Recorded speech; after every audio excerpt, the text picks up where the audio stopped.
Здравствуйте, уважаемые коллеги! Конкурс Digital Устаз Алматы рад приветствовать вас онлайн. Проект приурочен к 30-летию независимости Республики. Жобамыз Қазақстан Республикасы тәуелсіздігінің 30 жылдығына арналған және Алматы қаласы білім басқармасы мен Нұрсұлтан Әбішұлы Назарбаевтың қорымен және Шекбаевтың және Қазақстан Республикасы білім және ғылым министрлігінің қолдауымен көрсетілген Алматы кітап баспасы біздің бас демеушіміз ресми демеушіміз халық қоғам қайырымдылық қоры. Ал сіз қай мектепте жұмыс жасайсыз, қай пәндің мұғалімісіз? Алматыда болмасаңыз қай қалада тұрасыз, жазыңыздар бізге әрқашан. Сегодня по плану. Немного организационных моментов. Бізде ұйымдастыру сәттерін айтамыз. Бізде қазақ тіліне аударма жүргізіледі. Ол экранның төмен жағынан қазақ тіліне аударманы таңдай аласыз. Өзіңіздің сұрағыңызды қою үшін сұрақ жауапқа сіздің сұрағыңызға біз вебинарымыздың соңында жауап береміз. Сондықтан бізбен соңына дейін болыңыздар. Біз сайттағы біздің жеке кабинетімізге кіріңіздер. Әрине біз осындай жазбасы жүргіземіз, жария жасаймыз. Сонымен қатар бізді не күтеді?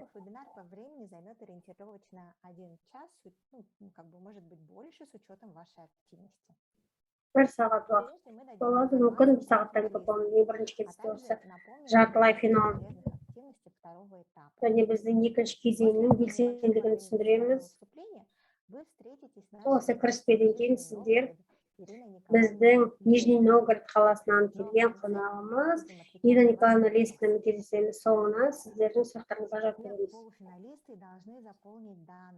Барлық жартылай финалисттер осы директорге толтыру керек. Сіздерге осы сауалнамаға сілтеме сіздерге жіберілген болатын. Осы сілтемеге өтіп деректеріңізді толтырыңыздар. Біз барлық екінші кезеңге өткен тұлғалармен жеке өткізген отырмыз. Ертең кешкі сағат 6-да осы тапсырмаларды орындау бойынша соңғы сессияға қосыласыздар. Сондықтан пошталарыңызды тексеріп отырыңыздар, міндетті түрде қосылыңыздар. Сонымен қатар біздің оқыту бағдарламамыз барлық ашық, әр мұғалім осы цифрлық технологияларды біздің спикерлермен бірге игере алады.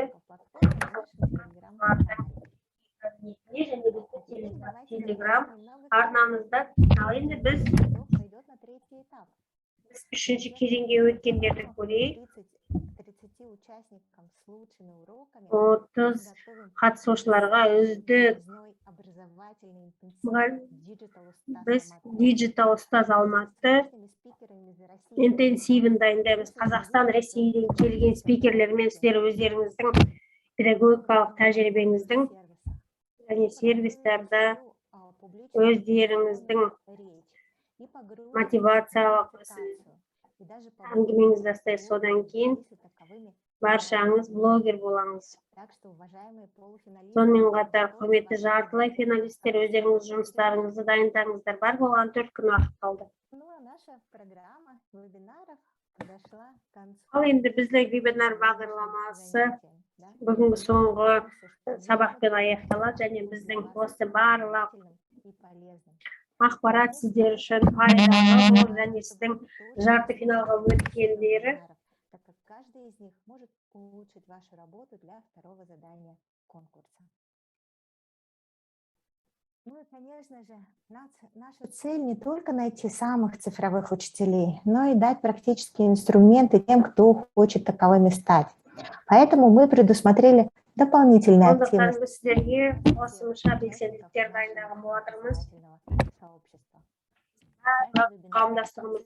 Осы қараңыздар, біздің әр вебинарды осы орындау тапсырмалар болған.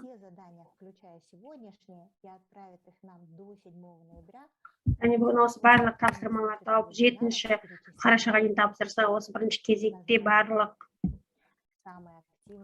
естіп және ең үздік автор ноутбук сыйлық қалады. Смотрите, выполняйте задание и получайте приз. Сондықтан тыңдаңыздар, тапсырмаларды орындаңыздар және алыңыздар. Ал енді біз Передать слово нашему замечательному спикеру. біздің спикерімізге сөз беретін уақыт келді. Ирина Николаевна Лескина, Проработала в школе 20 орыс тілі лет. әдебиеті мұғалімі, 20 жыл жұмыс істеді. Сонымен қатар осы слайдта айтылғаны басын Ирина Николаевнаны осы бізбен тікелей байланыс жүргізеді және осы Қазақстан Республикасы пән мұғалімдері үшін осы сабақ өткізеді. Біздің байқауымызға қош келдіңіз. Сіздерді көргенімізге қуаныштымыз. Да, что у меня тут? Мы рады приветствовать вас и как признанного педагога, и как Және педагога, который сіздерді возглавляет наш педагог ретінде және біздің педагог. цифрлық педагогиканы дамытуға ұмтылатын әріптесіміз ретінде көруге қуаныштымыз. Сөз сізде, Ирина Николаевна. Добрый день, уважаемые участники мероприятия. Құрметті шараның қатысушылары, Сегодня мы с вами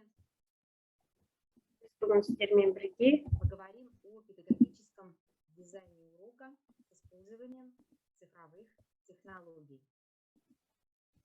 цифрлық технологияларды пайдалана отырып, педагогикалық дизайн туралы айтамыз. Осы заманауи мектепте біз сіздермен бірге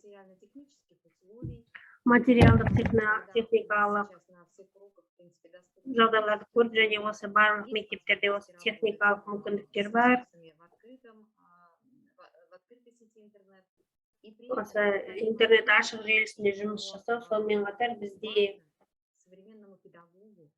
осы заманауи педагогқа маңыздысы және біз үзіліссіз жұмыс жасауымыз керек, және біз осы жеке кәсіби осы цифрлық білімнің мүмкіндіктерін дұрыс пайдалануға емес, сонымен қатар білім беру результатына жету осыған орай қосу әрекеті мемлекеттік жалпы стандартына сәйкес бірқатар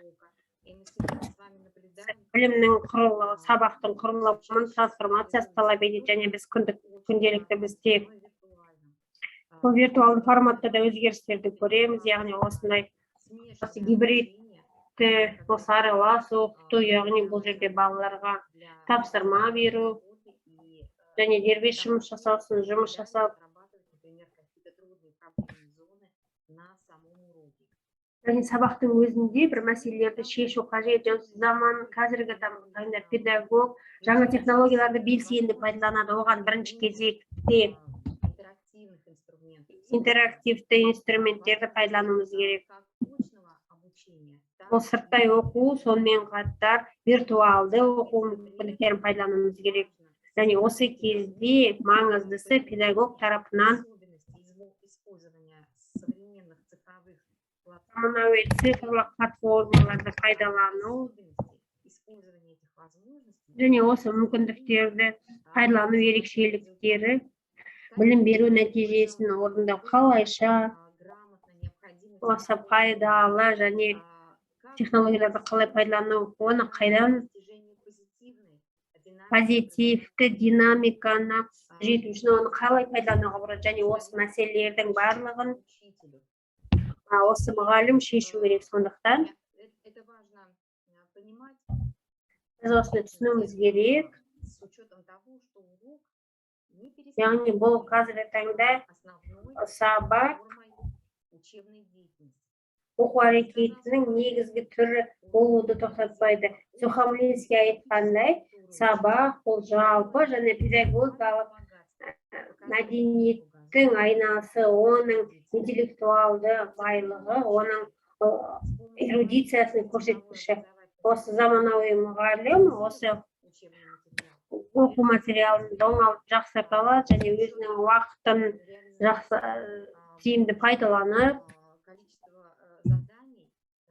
көп тапсырма беріп және белсенді түрде, әрекетті түрде жұмыс жасау, әсіресе персонализацияланған оқу үшін жағдайды жасау, оқушылардан осы материалдық және виртуалды салада жұмыс жасауды үйрену. Әрине осындай қадағалауды жүзеге асыру үшін бүгінгі таңда мұғалімге барлық мүмкіндіктер қолжетімді. Олар осы күнделікті жұмыстарды жүзеге асыруға мүмкіндік береді. Әрине, осы заманауи мұғалім, заманауи деңгейде осы цифрлық білім беру материалдарды қалыптастырады, және ол дайын және пайдалы нақты.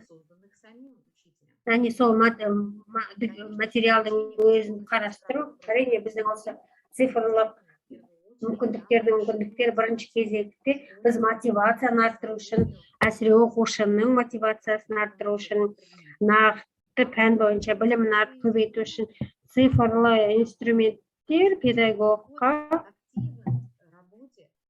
белсенді және олардың шығармашылық пайдалануына педагогқа оперативті және дұрыс уақыт кезінде деректерді пайдалану мүмкіндігімен осы әр оқушының маршрутын реттестіру, оның денсаулығы, мүмкіндіктерін пайдалана отырып және мотивациясын ескере отырып, және осылайша заманауи мұғалім, ол цифрлы білімнің саласындағы ол бірінші кезекте ол дәстүрлі педагогиканы пайдаланумен қатар цифрлық педагог және цифрлық білім саласының мүмкіндіктерін түсінеді. Және осылайша заманауи мұғалім бұл жаңа профильдерді жүзеге асырады, цифрлық компетенциялардың. Бұл тек дайын материалдардың пайдаланушысы ғана емес, сонымен қатар инструктор және осындай виртуалдық және материалдық орта арасында интегратор делдал болады. Ата-аналарға және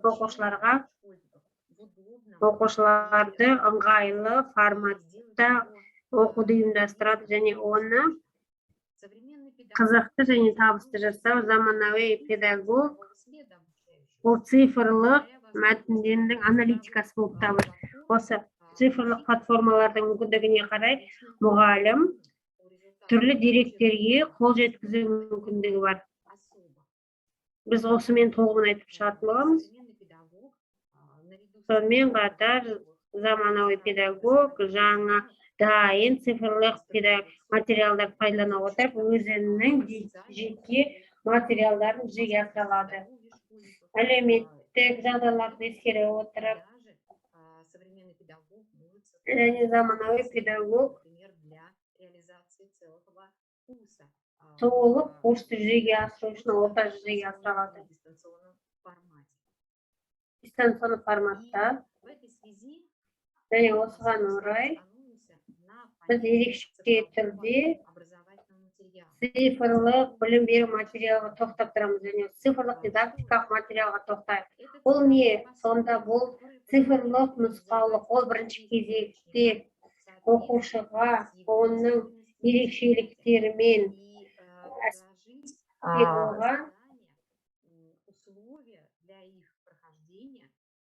және осыны орындау үшін және оның нақты әр оқушыға ыңғайлы және карталар, таблицалар, видео, аудио материалдардың осының барлығы бірлескен жұмысты жүзеге асыру үшін барлық мүмкіндіктер. Әрине бұл дәстүрлі басқа оқулықтар, карталар, материалдар, әне осының барлығы цифрлық ортада қосымша мүмкіндіктеріне еленбейді. Әрине осылайша біздің санамыз айта отырып, және осы педагогикалық дизайн ескере отырып, біз цифрлық материалдарды құрастыруға тоқталайық. Және оларды құру үшін бізде қандай характеристикалары бар, соларды ескеруіміз керек. Олар қалай айырмашылық болуы мүмкін? Осы заманауи педагогтың жұмысында дайын педагогикалық материалдар, сонымен қатар электронды кітаптар, электронды мектептер және басқа білім беру ресурстары қолданылады. Және цифрлық педагогтың өзінің авторлық шешімдері болуы мүмкін. Педагог сабақта интеграция мүмкіндіктерін қолдану мүмкін. Және өзі қолданған мүмкіндіктерін, және ең басты цифрлық білім беру материалдары мазмұндылығымен және методикалық тұрғыдан жүзілу керек, және ол интерактивті болу керек. Және оқушымен осы нақты уақыт кезінде және мультимедиалық ерекшеліктері болу керек. Және ақпаратты беру, осы интерактивті режимде беру мүмкіндігін.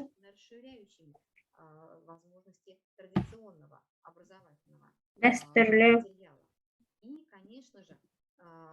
Әрине, сонымен қатар бізде осы барлық осы цифрлық материалдар мұғалімге қосымша олардың мазмұнын толықтауға, осы мақсаттар мен міндеттерді ескере отырып, мақсаттарын өзгерту қабілеттерін енгізеді, және осы цифрлық материалдарды қолдану туралы бірнеше сөз айтсақ, олар бүгінгі таңда осы заманауи педагогикаға қолжетімді әртүрлі платформаларда, сервистерде, әсіресе атап айтқанда Қазақстан Республикасының құрметті әріптестер дайын білім беру материалдарын пайдалана отырып, осы ақпарат дерек көзінің дұрыстылығын ескеруді ұмытпаңыздар.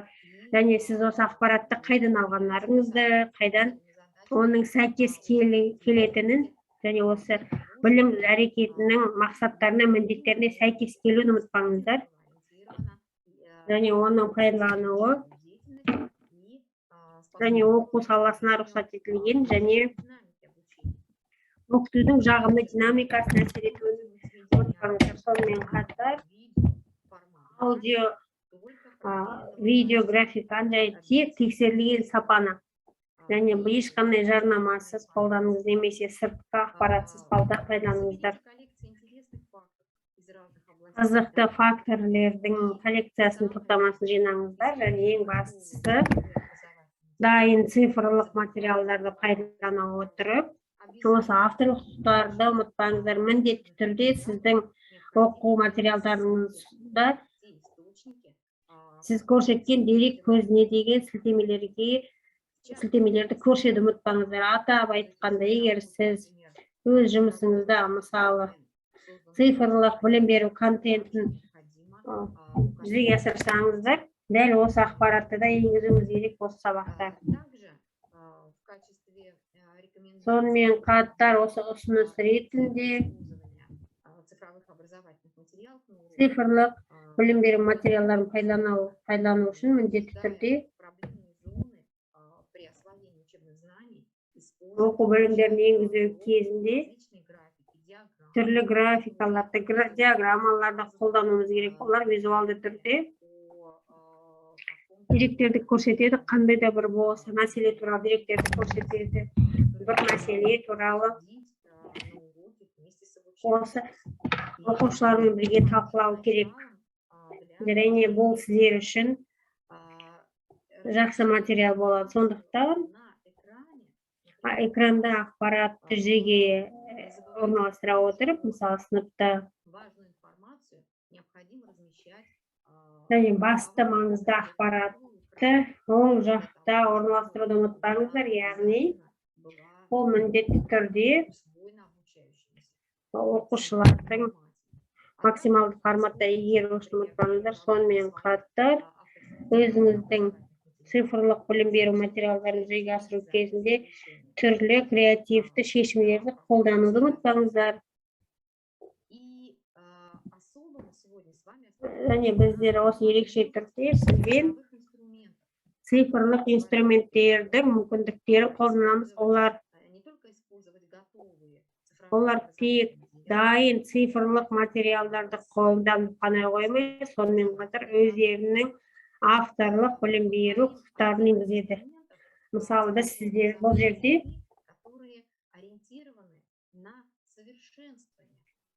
жетілдіруге бағытталған аспаптар туралы сөйлесеміз, сонда педагог және оның пайдаланушы позициясынан конструктор позициясына өте алады, яғни ол аналитик позициясына және тіпті сарапшы позициясына өте алады. Және біз қандай инструменттерге адаптивті платформаларды жүргізуіміз керек атап өткенде, бұл цифрлық онлайн конструкторлар, цифрлық материалдар, онлайн конструктор, және осы конструкторлардың бірінде біз сонымен қатар біз сабақтарда міндетті түрде кері байланысты ескеруіміз керек.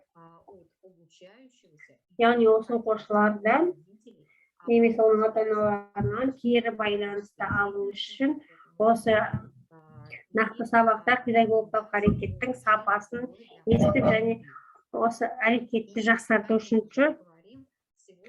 пікірлер және осындай сапаны басқарудың инструменттер айтатын болатынбыз. Және бізде осы қазіргі таңда бар инструменттер, олар барлық цифрлық платформаларда бар. Сонымен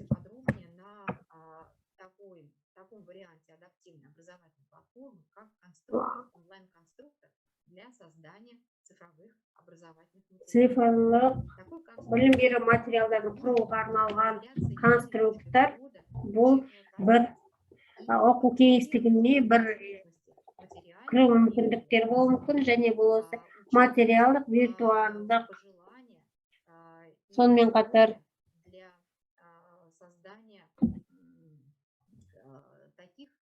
және осындай мүмкіндіктерді тұру үшін мүмкіндіктерді ескеру, және біз осы баланың денсаулық ерекшеліктерін, оның қажеттіліктерін ескерттік. Және осы онлайн конструктордың мүмкіндіктері жеңіл түрде материал жасауға мүмкіндік береді. Авторлық материалдар, педагогтардың авторлық әзірлемелер негізінде, сонымен қатар заманауи онлайн конструкторлары ресми ашық деректерден мүмкіндік береді. Цифрлық білім беру контентімен және тағы да не маңыздысы, онлайн конструктордың мүмкіндіктері, инструменттері бар. Олар мұғалімдерге осы нақты сабақта әрекетті басқаратын. Мысалы, онлайн конструкторлардың мысалында біз сіздермен барлығымыз осы мүмкіндікпен танысыздар. Бұл түрлі сабақтар, жобалар жасау мүмкіндіктерін түсіндіреміз. Онлайн конструктор дегеніміз және қажетті инструменттерді бірнеше топтарға бөлген ақпараттық топтар, тесттер, рефлексия және осы инструменттер цифрлық білім беру контентті пайдалану ғана қоймай, сонымен қатар видео, картиналар, ютубты, түрлі интерактивті, сонымен қатар осы онлайн конструктордың мүмкіндіктері тез және оперативті түрде осы сауалнама жүргізуге мүмкіндік береді. Осы оқушылар арасында және сабақтың соңында назар аударыңыздар. Егер осы онлайн конструктордың аспаптар, олар сабақта өте жеңіл және қолайлы және қарапайым түсінікті. Және негізгі инструменттер осы редактор режимінде панельде орналасқан. Сол жақта көріп тұр, және осы мұғалім қажетті инструментті басып, және оны жұмыста бастауға болады. Және бұл мәтінді қосу, видео қосу бойынша және белсенді жаттығуларды қоса толығымен осы цифрлық білім беру материал бойынша өте, және бұл осы редакторда кез келген білімнің шаблонын құру, тиісті настройкаларды қосу, және осы материалды жүктеу. Және ең бастысы пайдаланушыға қолжетімділік үшін және пайдаланушы ретінде біз для работы с этим уроком, цифровым образовательным және бұл осы цифрлық материалмен жұмыс жасау үшін қажет. Сондықтан бәрі болғаны по ссылке, которую осы сілтеме бойынша сіздерге кірген ғана жеткілікті, және осы сабақты шағын цифрлық білім беру материалымен жұмыс жасау болады. Және біздің жұмысымыздың аяқталғанына оқушы міндетті түрде өз нәтижесін көреді, және қажет болса тағы да өтсе болады. платформе Core, здесь вы видите QR-код, и можно по нему будет перейти для более Core платформасында с особенностями использования этой платформы, осы платформаны пайдалану ерекшеліктерін таныса отырып, куда вы сможете перейти, будет және сіздер өтетін ссылкада образовательных материалов. И вы білім беру материалдарының кітапханасы сіздерге қолжетімді болады. Мысалы, мына жерде осы платформада жасалған дәріс түрлерін көресіздер, және бұл біздің шарамыз аясында онлайн конструктордың мүмкіндіктері, яғни бұл осы инструменттер бүгінгі таңда көптеген түрлі цифрлық платформаларда қол жеткізу мүмкіндігі бар. Яғни Поэтому у нас с вами цель познакомиться с этими возможностями для того, чтобы сондықтан біз сіздермен осы мүмкіндіктермен танысу, яғни сіздер осы өз жұмысыңызда жағына ұсынылған конструкторды ғана емес, сонымен қатар басқа платформалар мен шешімдерді қолдану мүмкіндіктеріңіз бар. Ал сонымен онлайн конструктор платформасында достаточно воспользоваться готовыми инструментами для дайын создания инструменттерді пайдаланғаныңыз дұрыс. как создается урок, причем можно выбрать, например, шаблон. Және осындай бұл жерде осы сабақ үшін шаблон таңдауға, және мысалы олимпиада үшін, және тіпті қосымша контентті қалыптастыру, осы инструменттермен жұмыс жасау, ол мұғалімге тәжірибелі және дұрыс цифрлық білім беру отбасында бұл бізге жылдам және тез жұмыс жасауға мүмкіндік береді. Мысалы, естеріңізге алсаңыздар, сабақты жасаған кезде немесе бөлек цифрлық контент жасаған кезде инструкция қосыңыздар, және бұл инструкцияда қысқадан нұсқа жұмыс жасау, және сіз оны жұмыс жасайтын білім контентке, сондықтан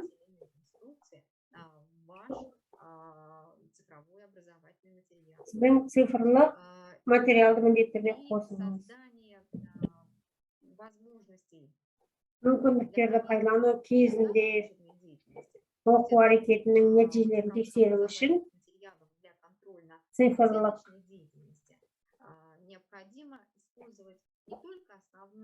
және негізгі ғана мүмкіндіктерді пайдаланып қоймай, мысалы, көріңіздер, мысалы, құрау алгоритмі, осындай тестті құру алгоритмі, яғни біз атауын таңдаймыз,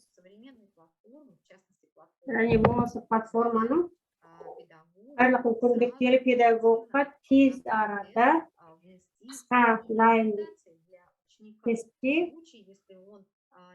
ұсыныстар енгізуге, және осы тестті дұрыс емес пайдаланбасы, және осы балаға ұсыныс, және әркімге осы біздің ұсынысымыз және тиімді түрде осы кемшіліктерді кетіру үшін, және әрине де педагог бұл дайын ресурстардың мүмкіндіктерін қолдана отырып, сонымен қатар цифрлық білім беру ортасының қажеттілігін ескере отырып, міндетті түрде максималды барлық мүмкіндіктерін ескеруіміз керек. Платформаның барлық мүмкіндіктері жүзеге асырылып, ол бізге нәтиже, сапа бойынша нәтиже жасап қана қоймай, сонымен қатар оқушыға тез оперативті байланысты беруге, сондықтан осы біздің мүмкіндіктер. Core платформасында И таким образом ученик Яғни осылайша бізде развернутый ответ, оқушы толық с готовой жауап работой, который және бұл осыны дайын жұмыспен файлды тіркеу мүмкіндігіміз бар. может проверить и дать ученику также обратную связь. Возможности онлайн-конструктора Онлайн-конструкторлардың мүмкіндіктері материалы для контрольных мұғалімге разнообразны. әртүрлі материалдар жасауға, тесттер, ашық сұрақтар, сауалнама жүргізу, Когда ученик мүмкіндіктері және осында оқушы осы құрылған материалдық топтар бойынша И обратите внимание, на экране вы видите және осыдан назар аударсаңыздар, выполнение учеником вот такого осы задания на основе классификации. классификация негізінде, мысалы қарасаңыздар, оқушы барлық Видит тапсырманы жасай отырып, правильные, неправильные, и видит сразу рекомендации, справки, которые нужно использовать для того, және осы чтобы анықтамаларды көріп отырмыз, және осы улучшить свой результат. өзінің нәтижесін жақсарту үшін мүмкіндік, және біздің осы Core платформасында оқушыға Как по конкретному тесту задания, так и по всему уроку в целом, как вы видите, да? И учитель, в свою очередь, также видит прогресс және выполнения. оқушы өз тарапында осы оқушының тапсырманы орындағанын көріп отырмыз. Мысалы, бүгін қараңыздар, осы қазіргі педагог цифрлық білім саласында ғана емес, және осындай цифрлық материалдардың көмегімен тез арада оқушының қалай тез жылдам нәтижені қосу ғана емес, сонымен қатар оперативно дать обратную связь обучающемуся. И тез арада кері байланыс беру мүмкіндігі бар, және оның білім маршрутын түзетуге мүмкіндігіміз бар. Және сіздер осы онлайн-конструктор платформасында әртүрлі варианттар құру үшін барлық мүмкіндіктер бар. Также перед вами здесь материал, где ученик может Және выполнить мысалы, мына жерде бір материал осы жерде өзін таңдап, тексеріп, және осылайша өзін осындай тапсырмаларды өзін-өзі тексеру үшін алдын ала осы дұрыс жауапты енгізе отырып,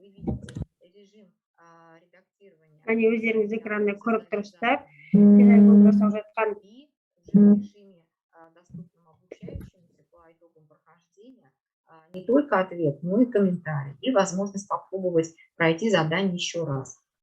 Важной проблемой в работе современного педагога является педагогтың мәселесі, бұл осы бағалау мәселесі. Возможностей, например, на уроке списывания учениками ответов друг у друга, можно или использование каких-то подсказок, учитель может использовать возможности онлайн-конструктора для того, чтобы, например, сделать онлайн-конструктор мүмкіндіктерін қолдануды осындай алады. Мысалы, қарасаңыздар, осылайша жауаптар осы рандомды түрде қабылданады. Сонымен қатар рандомизацияны қоса алады. Және соңында осы тапсырмалар и тогда ученики будут получать разные варианты для разных очень удобных инструментов. То есть таким образом учитель яғни осылайша мұғалім алдын ала барлық мүмкіндіктерді қарастырады. Проблемы, например, в объективном оценивании. Также платформа онлайн-конструктора, как и многие цифровые сервисы и инструменты на сегодня, позволяют учителю видеть бұл сіздерге мұғалімдерге оқушы қалай түрде жұмыс жасап, со всеми заданиями. Учитель может получить данные работы как по целому классу, так и по конкретному ученику. На данный момент учителю доступны большие возможности и для регулировки урока, настройки урока по времени, например, по количеству попыток прохождения материала, возможности для просмотра статистики. Әрине, бұл статистиканы көру мүмкіндіктері бар. Но, к сожалению, учитель не всегда использует вот эти возможности в своей педагогической деятельности. Педагогикалық әрекетінде қолдана алмайды, өкінішке орай осы инструменттер бұл тек нәтижелерді көріп қана қоймай, бұл платформа осында оқушының жұмсаған уақытты да көруге және коммуникация мүмкіндіктерін сақтау мүмкіндіктері бар. Оқушының мұғаліммен, мысалы өздеріңіз көрсеңіздер, және онлайн конструктордың мүмкіндіктері мұғалімге тек осы сабақтағы мүмкіндіктерін көрсетіп қана қоймай, және кері байланыс беруге, сондықтан осылайша цифрлық қозғалады. Яғни бұл өзара оқушы мен мұғалімнің өзара қарым-қатынасын және бүгінге сақталып отырған деректер және интеграция көбейе бастайды, және білім саласында осы деректер сіздің педагогикалық әрекетіңіз үшін өте пайдалы болуы мүмкін. Мысалы, нақты баланың мәселесін анықтау үшін оперативті түрде осы мәселені шешу үшін барлық жағдай жасау, сонымен қатар әрине онлайн конструктордың мүмкіндіктері тек цифрлы білім беру материалын құрастырып қана қоймай, сонымен қатар олимпиада өткізу мүмкіндіктері бар, байқау өткізу, және бұл жерде осы оқушы өзі жинаған балдардың санын өздері көреді, және осы барлық цифрлық білім беру материалдары жиналады, оларды редакция жасап, және бірнеше нұсқау жасай алып, және яғни әртүрлі варианттар жасау мүмкіндігі бар, яғни бір сынып үшін, және әртүрлі денсаулық мүмкіндіктері бар. Мысалы, осындай контентпен мұғалімдер бір-бірімен бөлісе алады. Және осылайша сіздердің авторлық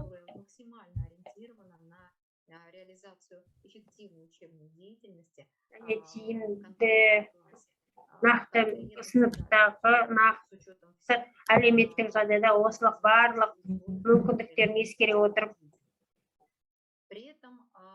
және осы кезде технологияларды қолдану мәселесі бүгінгі таңда концептуалды болып табылады, яғни және заманауи педагог, және оның осы барлық деректерді қолданып, және цифрлық платформалар жүзеге асырып,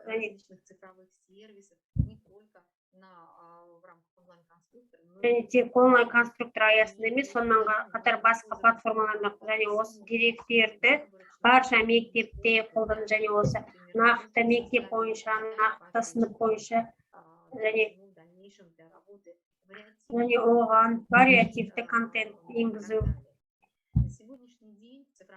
Бүгінгі таңда цифрлық білім беру, бүгінгі таңда түрлі цифрлық инструменттер мен платформалар қолжетімді, оларда дайын тестілер бар, виртуалды зертханалардың нұсқаулары бар, сонымен қатар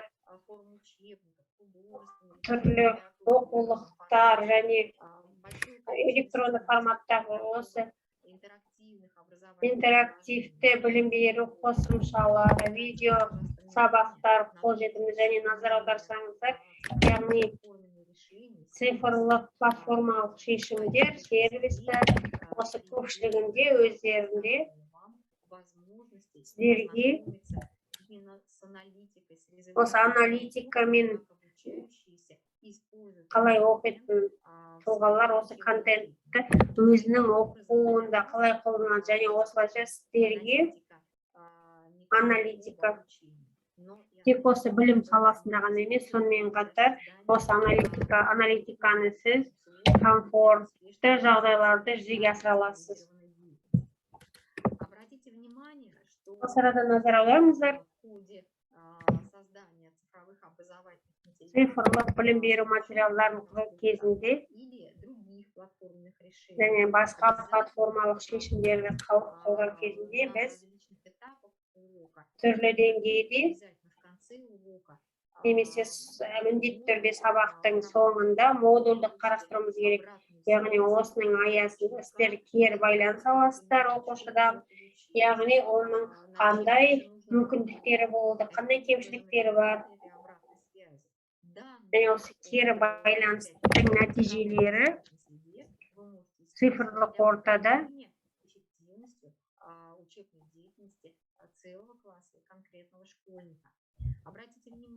осы назар аударыңыздар. Бұл слайдта сіздер осындай кері байланысты алу мүмкіндіктерін көріп отырсыздар. Коллективті онлайн мүмкіндіктер мына жерде сіздің өз алдыларыңызда. Мысалы, бұл жерде мұғалім сабақтың соңында саморефлексияны ұсынады, яғни олар өздері сапасын қалай бағалайды. Мысалы, бастауыш мектептерде осындай өздерінің пікірлерінде басқа нұсқаны алса, бұл жерде оқушылар әдебиет сабағында жаңа материалды түсіне отырып, және осы рефлексия ретінде, кері байланыс ретінде өздерінің шығармаларын, пікірлерін және сабақ тақырыбы бойынша салынған суреттері бұл ешқандай тіркеуге қажет етпейді. Яғни осы ресурста әрқашан адамдардың отзывтарын, пікірлерін сақтап қалуға болады. Сонымен қатар олардың ата-аналары және білім беру қарым-қатынастарының қатысушылары, яғни бұл осындай ресурстарын үнемі толықтауға және қажетті мерзімге сақтауға болады. Мысалы, егер сол дәл осындай кері байланыстың ресурстары бар әртүрлі платформада, электронды мектеп, электронды және оқушыдан кері байланыс кез келген форматта болуы мүмкін, визуалды. Яғни мұғалім мүмкін кез келген кезде мүмкіндік көріп және қателіктерін көрсетіп, және осылардың негізінде оқу әрекетін жақсарту, сонымен қатар платформалық шешімдердің тізімі өте кең ауқымды. Мысалы, қазір Skype, Zoom-ның мүмкіндіктері көп, және осы нақты уақытта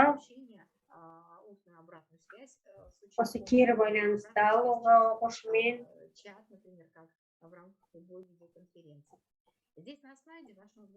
яғни бұл жерде слайдты сіздер назарларыңызға QR-код ретінде сілтеме жасалған. Сіздер оны біздің шарадан кейін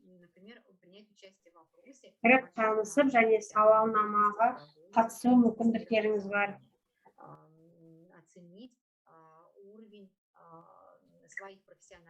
Және өздеріңіздің кәсіби құзырлықтарыңызды бағалау. Және осылайша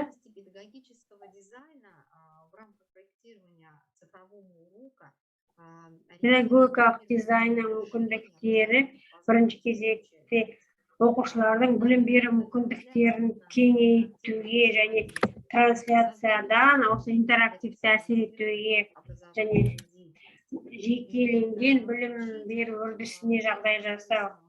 Және оқушылар ең басында осы құрылған цифрлық контенттің сапасын ескеруіміз керек, және осы сапа, осы цифрлық платформаның сапасы бірінші кезекте педагогқа байланысты. Педагогтың өзінің айтып отырған түсіну және қандай күткен нәтижелердің цифрлық білім беру материал негізінде қалай түрде пайдалану тиімділігін мұғалім қалай қолдана алады? Сіз өз сабағыңызға қосқан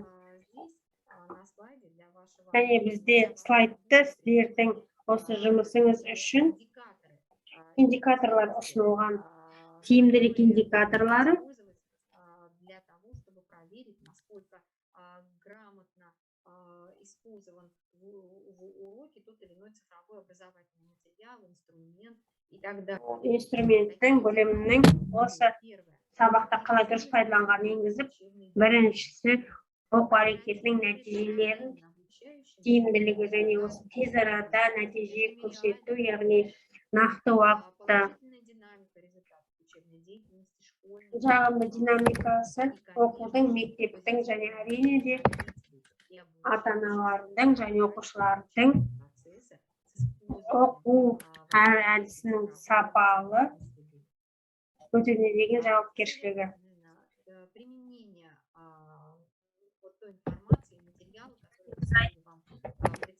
Берген ақпаратты пайдалану мақсатында біз сіздерге жеке меншік дербес жұмыс жасау үшін бірінші кезекте онлайн конструктор мүмкіндіктері негізінде онлайн конструкторды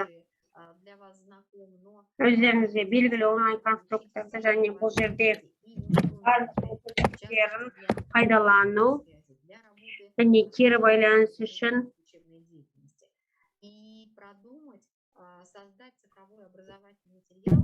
және цифрлық материалды қолдану, яғни бұл сабақтың кезеңі үшін, яғни біз күтетін нәтижелерді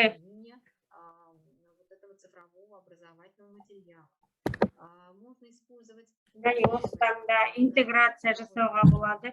Дайын материалды қолданып және осы сіз жасаған цифрлық материалдарды қосуға болады. Әрине, біз екінші тапсырма ретінде мүмкіндіктерді талдау кезінде біз критерийлер мен дескрипторларды ойластыруды сіздерге ұсыныс береміз. Яғни осындай сізге тапсырма, осындай таблица ретінде жасауға болады. Осыған скриншоттарды, сілтемелерді қоссаңыз да болады. Оқу әрекетінің мазмұны осы толық жасауымыз керек. Яғни оқушыға қалай жұмыс жасау керек екені түсінікті болу керек. Яғни ол нені күтеді және осы нәтижесінде қандай нәтиже күтеді. Кез келген платформа, кез келген аспап, яғни сіз дайындаған осы кез келген және жоспарлау үшін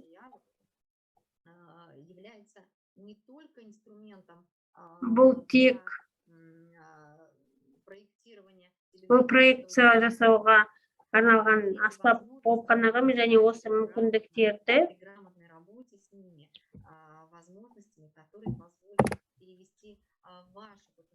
және сіздің потенциалды мүмкіндіктерін пайдалану, конструкторлық пайдалану және сарапшылық мүмкіндіктеріңіз. Назарларыңызға рахмет. Және сізге ұсынылған материал сіздердің педагогикалық жұмыстарыңыз үшін пайдалы болады деп сенемін, және сіздерде бір қандай болса сұрақтарыңыз болса, біз жауап беруге дайынбыз. Ирина Николаевна, сізге көп рахмет. Сұрақтар бар ма? Құрметті әріптестер, мен осында түскен барлық сұрақтарды және сіздің осы сұрақтарыңыз жазыңыздар, және ең бірінші Core платформасы бойынша бұл осы тегін платформа ма, жоқ бір белгілі? Платформа Core бесплатная. Және Core платформасы бұл тегін, және мұғалімге көптеген цифрлық контентті құру мүмкіндіктері бар. Яғни тегін режимде жұмыс жасауда контент сақталады осы платформада. Цифровых образовательных материалов для конкретного урока данная платформа позволяет создавать целые курсы для дистанционного обучения. Но вот что касается формата, Және бұл жерде курстардың форматына қатысты айтатын болсақ, ол жерде мектемелері көбейтілген. Және осы ақпаратты қарастыруға болады сайттан, платформаның сайтынан. Сол жерде бірқатар ақылы платформалар бар, және осы педагогтарға тегізінен тегін платформалар материалдар қолданылады.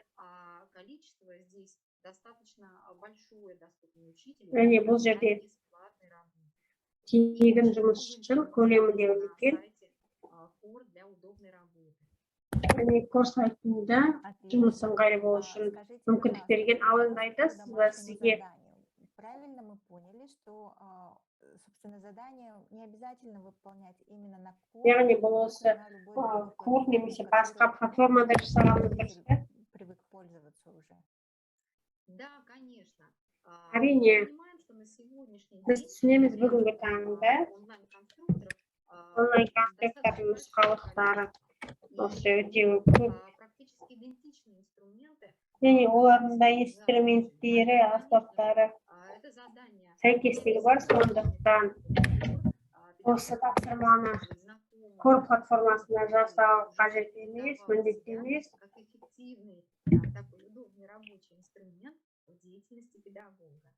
Және өзін ыңғайлы инструмент ретінде көрсете білді. Осындай тапсырмада осы мұғалімнің түсінігі, яғни осы білім материал қайда бағытталған ескеріп, және қандай мүмкіндіктерді.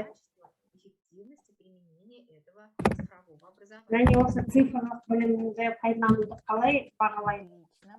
Есть еще такой вопрос. Тағы бір сұрақ бар.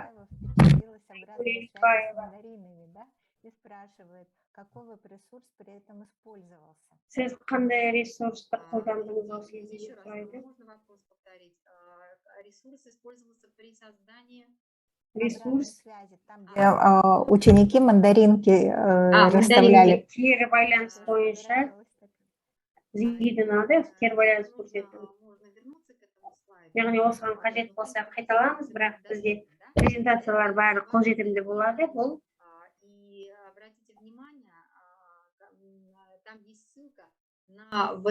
және бұл жерде дайын онлайн сауалнамаларға. Бұл жерде оқушылардың дайын.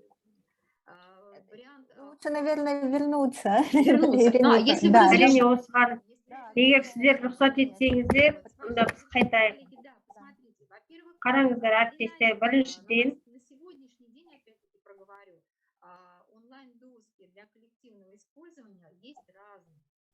әрине пайдалану үшін әртүрлі бар. Яғни олардың көпшілігі тегін, яғни сіздерге осындай ресурс ұнаса, және мүлдем, және бұл жерде QR кодтар мен сілтемелер бар. Яғни бұл жерде дайын нұсқалар бар, яғни әр осы онлайн.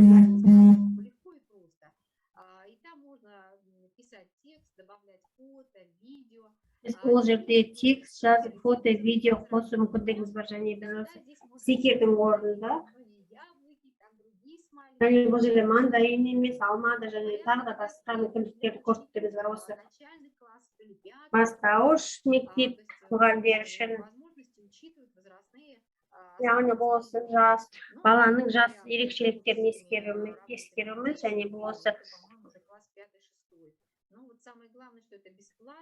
және ең бастысы бұл тегін, қолжетімді, және оқушыларға да, ата-аналарға да қолжетімді. Яғни мен осындай мәтін тапқанмын, яғни бұл орыс тілді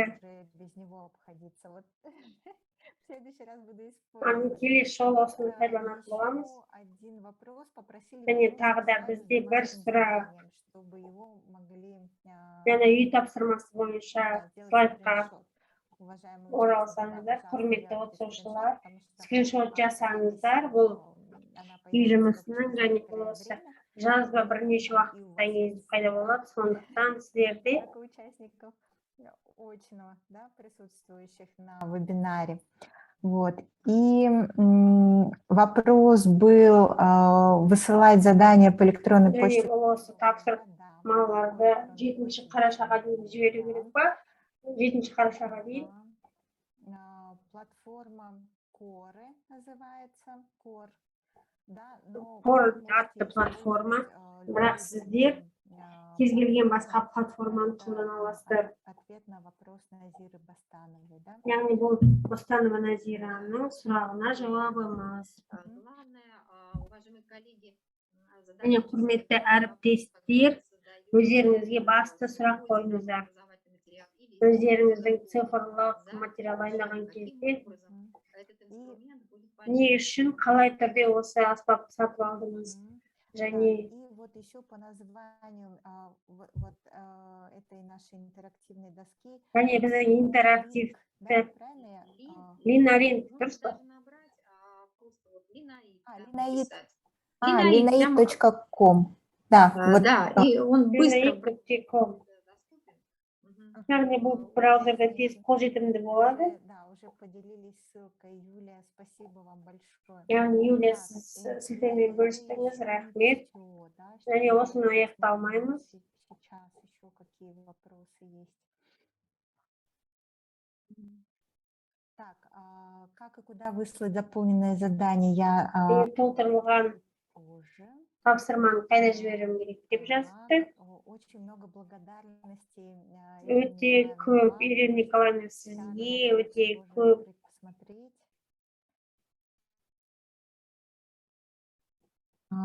По поводу Жанара Марбекова, да, по поводу Жанара Марбекова туралы осы видеоға қатысты. Можно ли без проблем загружать и в каком количестве, так как на тильде была проблема, но скорее всего я Тильдада бір мәселе болды, және бұл Ирина Николаевна, может быть, вы уже Ирина Николаевна, мүмкін сіз білетін шығарсыз, бірақ мен кез келген платформаның по размеру видео, по качеству видео.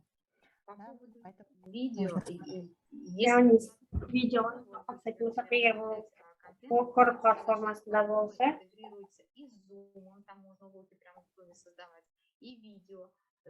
бұл жерде видео құруға болады, Zoom-да жасауға болады. Яғни сонда бұл осы видеоның адресі осы YouTube-тан басталу керек. Немесе сіз өзіңіз жеке видеоны. Яғни ешқандай шектеулер жоқ, және мен осы Google Class-қа қатысты, яғни Google Class-та жақсы. Поэтому, конечно, вот, как бы здесь коллеги могут использовать то, что им знакомо. Өздеріне танысты шауыт. Және біз кез келген платформа сіздерге нәтижелеріңізді көруге және осы тек бағасын ғана емес, сонымен қатар жіберген уақытыңызды және контент, яғни осы өте ыңғайлы. Сондықтан бұл мұғалімге бұл жақсы көмекші. Так, понятно. Значит, тут есть еще один вопрос, повторить. Және бізде бір сұрақ бар. Еще раз, да? Тапсырманы тағы да бір рет қайталайсыз ба На дейді. казахском языке. Давайте сделаем так, Ирина Николаевна. Және Ирина Николаевна, біз былай жасаймыз. Остановлю ваш просмотр и Ну, поделюсь сіздің своими слайдами. өзімнің слайдтарыммен бөлісемін. Показать, где, собственно, Және қай жерде қандай на казахский язык. және қазақ тіліне аударманы қосып, содан кейін біз тағы да тапсырмаға ораламыз, және сіз осы тапсырманы тағы да айтасыз. Да, очевидно, в какой-то момент получается, Мүмкін бір жерде не увидели момент, где у нас синхронный перевод, да? Смотрите, уважаемые участники, У нас получается синхронный перевод вот здесь, в нижнем меню. Да? Вы там можете перевод на казахский язык. Рядом с кнопочкой вопросы и ответы. Да? А сейчас все, Ирина Николаевна, можете... Ал енді сіз қайтадан Ирина Николаевна өз слайдыңызға қосылып, және тағы да бір рет түсіндірсеңіздер үй жұмысын, және оны қайда түсіндіріп, және оны қайда тоқтап, қайда жіберу керегін біз кейінірек айтамыз. Ол тапсырма бойынша және чатта болған сұрақтарға параллельді айтқымыз келеді. Не қараңыздар, бұл өздеріңіз жұмыс жасау үшін тапсырма. Яғни бұл платформа интографикаға ауысады, тез ауысады. Және осы сіздерде осы суреттер, осы жұмыс столына сақталу керек. Содан кейін цифрлық материалға аудио, музыка қосу мүмкіндіктеріңіз бар.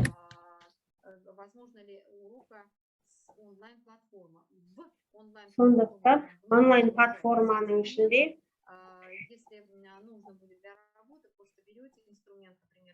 және қажетті болса, және ол жерде бір терезе ашық тұрады, сол жерге сізге қосылған, яғни осы барлық материалдар тез арада жүктеледі. Және бұл да осы оңау цифрлық материал.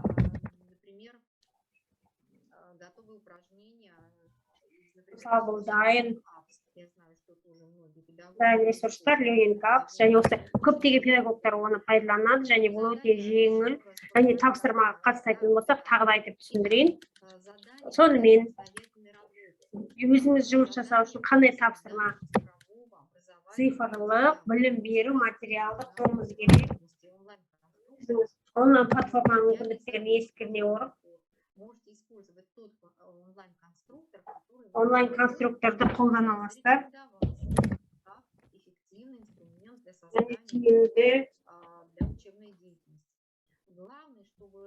Және ең бастысы, бұл цифрлық білім беру материалы тиімді оқу әрекетіне, сондықтан цифрлық білім беру мәтінді материал жасау үшін осы жердегі біз күтетін нәтижені ойлауымыз керек. Яғни біз қандай нәтиже аламыз, және біз қандай нәтиже көргіміз келеді. Осы сабақта пайдаланған кезде цифрлық білім беру материалы қолданудан қандай күтім, қандай сенім артамыз, және қосымша осы критерий мен дескрипторды ойластыруымыз керек. Және осының көмегімен біз өйткені көп жағдайда мысалы бізде осындай мәселе бар. Мұғалімдер сабақта әртүрлі сондай әсерлі жасағысы келеді, бірақ олардың негізгі ориентир,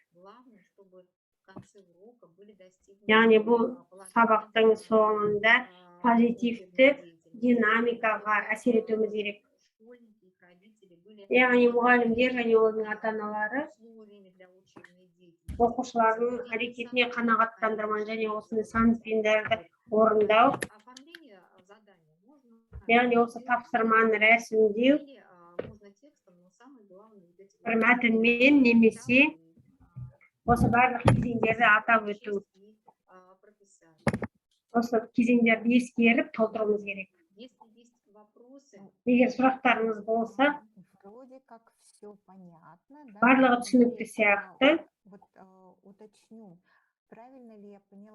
Мен дұрыс түсіне алдым ба? Яғни мұғалімнің мақсаты біздің мысалы осы мәтінде бұл цифрлық білім беру материалдың өзіне болмаса да осы нысан арқылы оның сипаттамасын түсіндіру және күтетін нәтижеміз оны қолданғаннан, яғни ол жерде барлық материал оны жеңілдету үшін онша. Егер әрине таблицаны рәсімдеу кезде, яғни біз осы бірінші колоннада қысқа және ең басты мәселесі, егер мысалы цифрлық ортада болса, әрине ары қарай нәтижелерді бөлек бағанаға жазуға болады. Да, супер, хорошо. И вот еще вопрос. Және тағы да бір сұрақ, инфографика сабақтың инфографикасын біз қорғама және бөлек жерге тіркеп жіберуіміз керек па? Инфографиканы сіз корда жасасаңыз, онда кор осы ішке интеграция жасайды барлық мүмкіндіктерін. Мысалы, егер сіз осы материалға сілтеме жасасаңыз, онда барлығы бар. Осы материалды жасаған кезде онлайн конструкцияда кор барлығын интеграция жасауға мүмкіндік береді. Видео, картина, интерактивті бәрінің мүмкіндікті, яғни осының барлығы бір платформада жүзеге асырылады. Яғни бұл жерде цифрлы білім беру материалын сіз сабақтың кезең үшін жасаймыз және мультимедиа интерактивті мәселелер. Егер осы жай ғана кезең үшін жасасаңыз, онда бұл жерде саны емес және оның сапасы және осы интерактивті мәселелер, интерактивті және осы бір видеомен жұмыс жасауға қажет. Сондықтан Отлично. Ирина Николаевна, вот такой вопрос. Ирина Николаевна, сізге бір сұрақ. Ну, мы много говорим, да, о том, что сегодня практически каждый учитель в Бізде әр оқушы, әр мектепте цифрлық материалдарды құрастырып және өзімізде құраймыз. Сонда бізде осы ата-аналардың осы цифрлық материалдарды көбейгеннен қалай әсерді, қалай бағалайды ата-аналар? Және оқушылардан санын орындалу және білім беру мүмкіндіктер санын бұзылмау керек. Сондықтан бізге осы әртүрлі әрекетті алмастырғанымыз дұрыс. Осы баспа мәтіндермен жұмыс жасау және қажет болса цифрлық білім беру материалдарын қосуымыз керек. Бірақ бұл шағын уақытта, яғни бұл осы барлық кез емес. Сондықтан әрине егер де мұғалім, менің ойымша қазір жоқ, мұғалімдер осындай талаптардың бәрін орындайды және әрекет түрлерін кезектендіреді және біз сізге индикаторлардың бірін айтқанбыз. Бұл осы ата-аналардың позитивті және пікірлері, цифрлық білім беру материалдардың көлемі өте үлкен болмау керек және оқуға деген сабаққа деген талаптардың және осы көлемі және бұл осы үлкен көлем емес.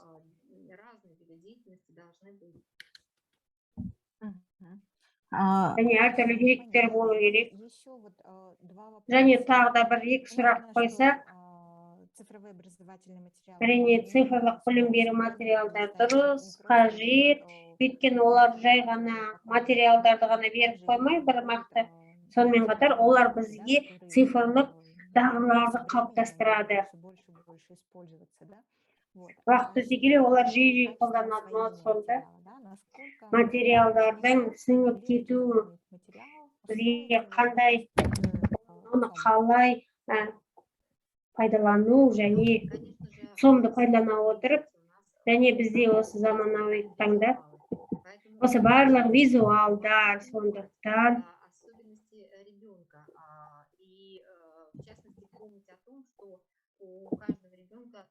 әрине әр баланың өзінің жеке ерекшеліктерін ескеруіміз керек. Денсаулық және цифрлық білім беру материалын құрастыру кезінде сонда біз осы тапсырмаларды енгізетін кезде біз осы басты сұрақ қоюды ұмытпаңыздар. Неге сіз осы осы цифрлық материалды не үшін қолданғыңыз келеді деп сұраңыз. Мысалы, сізде бір кітаппен жұмыс жасау болса, оған видеоны қоссаңыз немесе интерактивті жаттығуды қосқыңыз келсе, не үшін? Яғни осы виртуалды материалды ортада жұмыс жасауды үйрету және осы цифрлық білім беру инструменті оқушыға, мұғалімге тез арада оқушыларды дайындау деңгейін, сонымен қатар кері байланысты беру, және біз онлайн конструкторда жасаған тесттерді көрдік, және оқушымен және оқушы тез арада осы кері байланысты алса, яғни бұл осы жақсы, және бұл нәтижеге жұмыс жасайды, жағымды динамикаға жұмыс жасайды, яғни өзінің авторлық материалдарын және басқаны пайдалану кезінде түсіну керек, яғни осындай нәтижені цифрлық аспаптарды қосқан кезде және осы мүмкін инструменттерге аз мүмкіндік берсе, және олар дәл осы оқудың динамикасына қамтамасыз етеді. Тағы бір маңыздысы балаға өз-өзін ұйымдастыру, сабағын басқаруды үйретуіміз, өзіміздің оқу нәтижемізді бағалай білу және өз мәселелерімізді көре білу. Замечательно. Спасибо большое, Ирина Николаевна, сізге көп рахмет. Осындай толық жұмыс, және біздің осы құрметті қатысушылар, мен сіздің екінші отвечу, да, и вот последний вопрос Ирине Николаевне, да, и мы... Ирина Николаевна, сіздің соңғы сұрағымыз сізге, осы үлкен деректерді сіз айттыңыз, осы үлкен деректер бізге вариативті контент беруге көмектеседі деген айтқанбыз, яғни осыған бұл қалай түсінеді, яғни алгоритм және қай кезде қандай контент болады. Шын мәнінде технологиялар, үлкен деректерді пайдалану технологиясы, яғни біз бұл мұғалімдермен аз қабылданған өйткені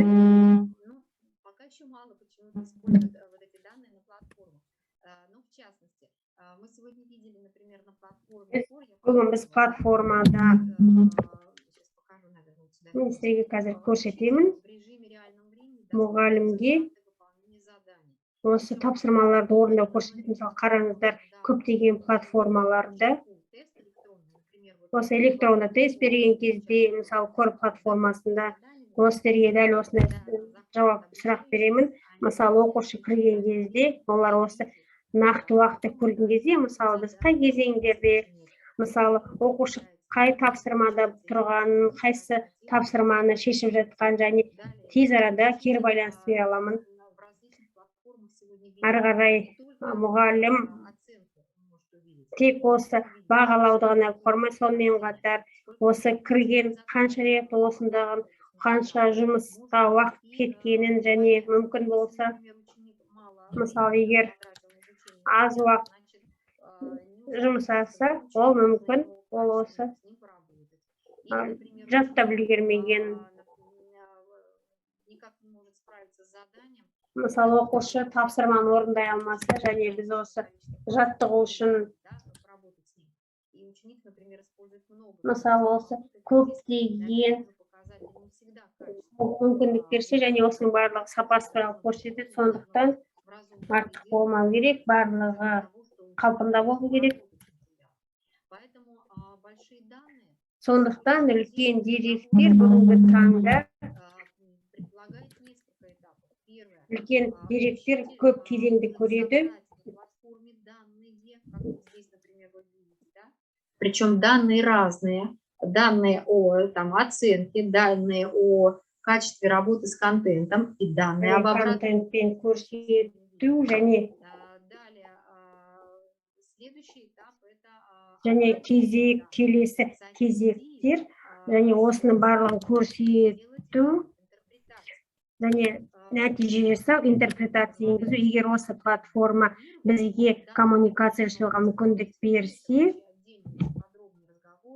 және бұл толық әңгіме, және бұл жерде деректер өте көп, және осы деректердің интерпретациясы мұғалім ғана осы деректер негізінде мәселені түсініп, және мұғалім оқушының мүмкіндіктерін түсіну, какой контент ученику выдать, какие условия ему нужно создать для того, чтобы он және оған қандай жағдай жасау үшін достиг нужного результата. және жеткілікті нәтиже жету. Осылайша бізде бүгінгі таңда педагогтарға үшін цифрлы ортада деректер бұл жай ғана нәтиже емес, бұл деректер мұғалім барлығын ойластырып, оқу әрекетте барлық жағдай жасау үшін персоналды түрде. Замечательно. Спасибо большое, Ирина Николаевна. Ирина Николаевна, сізге біздің қатысушыларымыз біздің вебинар кезінде осы платформаға кіріп, мүмкіндіктерін көріп, және осы қазіргі таңда егер бір мысалы карта осы тестқа жасалса, және бір мүмкіндіктер болса, олар кімге жүгіну керек? Осы таңда инструкцияны қолдануға болады. Егер мысалы біз тез осы платформаны ашып, тез көрсету мүмкіндігіміз бар.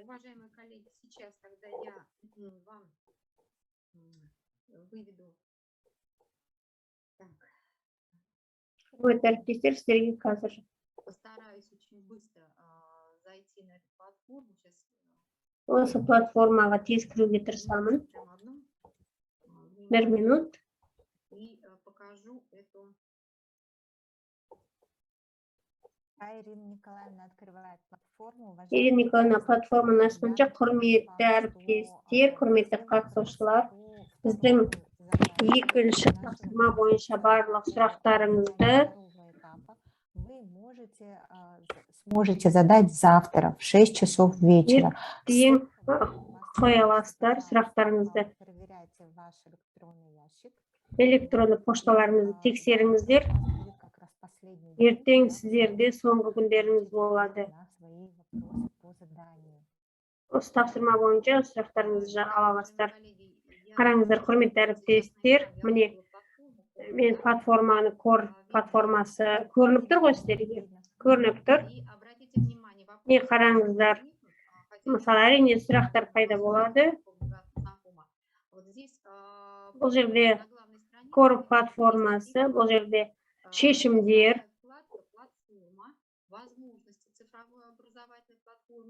цифрлық білімнің мүмкіндіктері,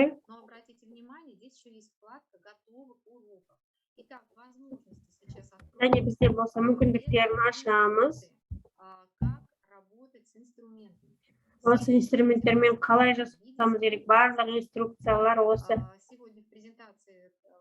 скрин ретінде көрсетілген. Ол бізде презентацияда осы скринкасттар көрсетілген. Яғни бізде платформада ақпараттық рефлексия және тағы да осы платформалар. Мысалы, сіздерге медианы жүктеуіміз керек. Я нажала сейчас на инструкцию саму, и вот видите здесь формат, и вот скринкаст. Және бұл формат, және қараңыздар, бұл әріптестер видеоны қалай жүктеуге көрсететін, яғни бізде инструментті көрсетеміз. Және бұған ссылканы енгізуіміз керек. Ссылканы YouTube-тан енгіземіз, немесе өзіміздің видеоматериалды енгізуіміз керек. Және бұл жерде толығымен авторлық жүктемесі бар. Өте ыңғайлы. Және жаттығу аспабы, және бұл жерде дәл осы платформада аспап алынады, оған осы қысқа мерзімде қосылады, және ең бастысы сіздерде осы жаттығуларға деген сілтемелер болсын. Сондықтан, егер сізде осы инструменттермен қалай жұмыс жасау керек деген осы барлық тест жасау және тест келген тест, ашық сұрақ, классификация.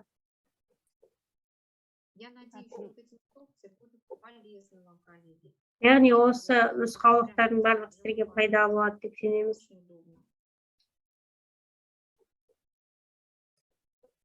Спасибо большое, Ирина Николаевна. Ирина Николаевна, сізге көп рахмет. Біз сіздің уақытыңызды алмайық. Бірден бір сағаттан артам уақыт, өз уақытыңызды бөлдіңіз. Осы цифрлық технологияларды қалай пайдалану керек екенін түсіндіңіз. Және қараңыздар, дайын сабақтар, кітапханалары.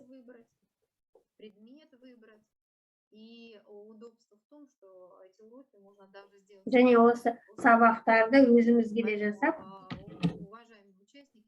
құрметті қатысушылар, бұл платформа сіздерге пайдалы болады. Сондықтан осы мүмкіндіктердің бәрін пайдаланыңыздар. Барлығы сіздер үшін қолжетімді. Ирина Николаевна, сізге көп рахмет, құрметті әріптестер. Біздің спикерімізге алғыс білдіреміз, құнды материалмен бөлісті. Және біз ары қарай өтеміз. Және біз презентациямызды өшіреміз. Назарларыңызға рахмет. Жұмыстарыңыз. Спасибо вам большое. Николаевна, сізге көп рахмет. Прочитать в чате все сообщения благодарности в ваш адрес, да, насколько нашим коллегам очень понравилось ваше выступление. Да, вам большое спасибо, огромное просто спасибо за такой... рахмет, Ирина Николаевна, осындай қызықты материал және тиянақты жауап бергеніңіз үшін алғыс білдіреміз. Вот, уважаемые да, я напоминаю, что вы отправляете, во-первых, хотела бы подчеркнуть, что задание вебинаров осы вебинардың барлық тапсырмалары және екінші кезеңнің тапсырмалары барлығы әртүрлі тапсырма. Яғни екінші кезеңнің тапсырмаларын тек жарты финалға өткендер ғана орындайды. Және осы деректер сіздің жеке кабинетіңізде бәрі сақталған. Егер сіз келесі кезеңге өтпей қалсаңыз, біздің белсенділігіміз сіздер үшін сақталып қалады. Заданием от наших спикеров по каждому вебинару. Всего вебинаров было 6. Да? Давайте я вот покажу слайд. Вот они, наши 6 вебинаров. Они все в записи. Да? Напомню, что все выкладывается на YouTube-канале. Ссылки вы можете получить как в вашем, так и телеграм-канале. Пожалуйста, подписывайтесь на наш телеграм-канал и следите за тем, как будут выкладываться записи. Да? Вот эта запись, она...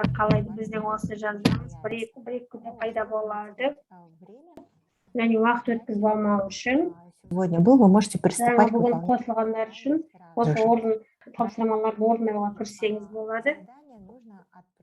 На наш адрес, да? Как отправить письмо заданием? На адрес, который коллеги отправят вам в чат, да?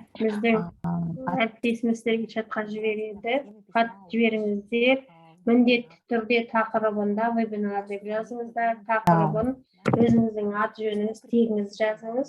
Важно, для каждого задания пишите отдельно. Әр тапсырма үшін әр хат жазыңыздар, бәрін бір жерге жинақтаудың қажеті жоқ. Если вы вдруг какие-то задания не сдали, на каждое задание у вас должно быть отправлено отдельное письмо. Да, және әр тапсырмаға жеке хат жіберілу керек, сондықтан сізде 6 заданий. Да? Осы 6 тапсырманы орындағаныңыз өзіңізге қадағалауға жеңіл болады. Тағы да қайталап өтейін. Этапа. Екінші кезеңнің тапсырмасы бойынша құрметті жартылай финалға шыққан қатысушылар, міндетті түрде өздеріңіз электронды пошталарыңыз текстеріңіздер. Онда Помнить, чтобы мы имели бізге маңызды представление. анкетаға сілтеме жіберіп отырмыз. Соны міндетті түрде толтырыңыз. Және сіз өзіңіз сабағыңызды Это очень важно. және қай тілде дайындайсыз, осының барлығы маңызды.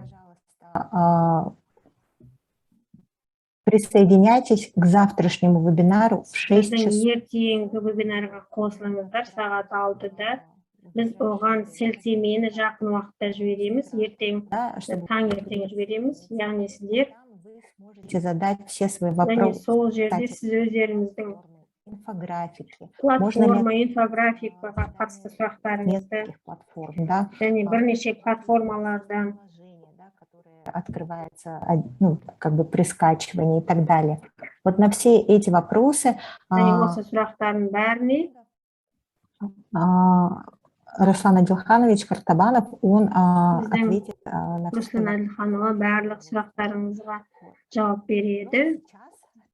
Ал енді біз дәстүрлі түрде Да, біздің и сейчас, сауалнама, опять же, мои коллеги запустят его для және вас. біздің әріптестер осы Пожалуйста. сауалнаманы Всего 2 вопроса. Насколько в осыдай целом болған екі осы сұрақ вебинар толығымен сізге қалай ұнады, отправить нам задание және сіз Николаевне. осы Ирина Николаевнаның тапсырмасын орындауға дайынсыздар ма?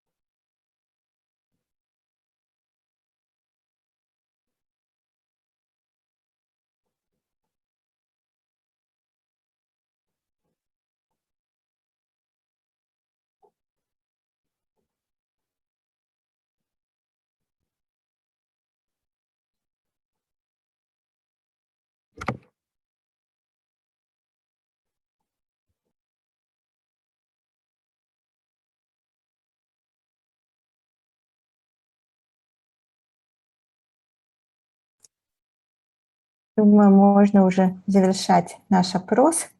Біздің сауалнамамыз аяқтауға болады. Жалпы вебинар сізге қаншалықты ұнағанын бөлісе аласыз ба? Уважаемые участники, спасибо вам большое. Қатысушылар, баршаңызға осы Мы ждем кешті вашей күтеміз. работы и Біз сіздің участников жұмыстарыңызды вебинара в күтеміз. целом және и полуфиналистов. Вебинар Да, қатысушыларын және осы срок жартылай до финалистерді 7 күтеміз. ноября, да, то есть у вас Қарашаға дейін және сіздерге қазір демалыс Задание. күндері осы Вот, тапсырманы орындауға уақыт жұмсаңыздар. надеемся, что эта серия вебинаров была очень для вас полезной. серия Желаю вам сіздер үшін пайдалы болды дегенге сенімдіміз. Және сіздерге вашей активности образования в коей мере. осымен біздің білім беру До свидания. белсенділіктеріміз аяқталмайды. Сау болыңыздар.